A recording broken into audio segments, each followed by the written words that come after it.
తెలంగాణలో ప్రజలకు సేవ పేరిట తీసుకొచ్చిన వాలంటీర్ల వ్యవస్థ వైసీపీకి ఉపయోగపడితే వాలంటీర్లకు శిక్షణ పేరిట అస్మదీయులకు భారీగా ప్రయోజనం చేకూర్చారు. సర్కార్ సొమ్ముతో స్వప్రయోజనాలు పొందేందుకు సరికొత్త దోపిడీకి తెరతీశారు. అధికారికంగా ఈ విషయం బయటకు రాకుండా 274 కోట్ల రూపాయల దోపిడీ చేశారు. రామ్ ఇన్ఫో అనే సంస్థను ముందుపెట్టి వైసీపీకి ఎన్నికల వ్యూహకర్తగా పనిచేసిన ఐపాక్ కు నిధులు మళ్లించినట్లు ఆరోపణలు వస్తున్నాయి. వాలంటీర్ల శిక్షణకు ఎంపిక చేసిన రామ్ ఇన్ఫో శిక్షణ ఇచ్చిందైతే లేదు, కానీ ఆ పేరిట ఆ సంస్థకు సొమ్ములు చెల్లించారు. శిక్షణ కార్యక్రమాలను పరోక్షంగా జగన్ ఆత్మీయ సంస్థ ఐపాక్ ని చేపట్టింది. సర్కార్ చెల్లించిన 274 కోట్లలో సింహభాగం ఐపాక్ టీమ్ కే వెళ్లింది అన్న ఆరోపణలు వెలువెత్తుతున్నాయి. ఇక ఇదో జగన్ మార్క్ దందాగిరి. చడీ చప్పుడు లేకుండా సాగిపోయిన దోపిడీ లోగుట్టు తాజాగా బట్టబయలింది.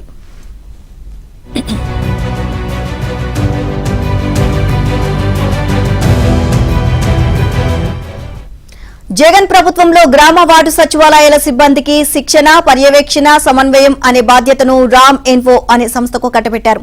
ప్రభుత్వం విధాన నిర్ణయం తీసుకోకముందే, స్పష్టమైన ఆదేశాలు ఇవ్వకముందే రామ్ ఇన్ఫోను ఎంపిక చేశారు. తనతో పాటు మరో 2 కంపెనీలను కలుపుకొని కన్సార్టియంగా రామ్ ఇన్ఫో ముందుకొచ్చింది. కన్సార్టియంలో Upadhi techno services private limited, Max detective and guarding services private limited అనే కంపెనీలు ఉన్నాయి.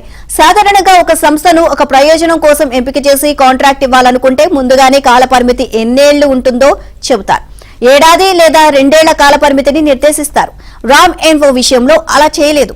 సొంత పనే కదా అని అనుకున్నారేమో. ఏకంగా 4 ఏళ్ల పాటు ఈ సంస్థ సేవలు అందిస్తుంది అని 2021 మే 31న జారీ చేసిన జీవో 13లో పొందుపర్చారు. అంటే జగన్ ప్రభుత్వం ఉన్నంతకాలం ఈ కంపెనీ సేవలు కొనసాగుతాయని స్పష్టత ఇచ్చారు. ఏటా ఈ కంపెనీకి 68.62 కోట్ల రూపాయలు చెల్లించాలని ఉత్తర్వులో పేర్కొన్నారు.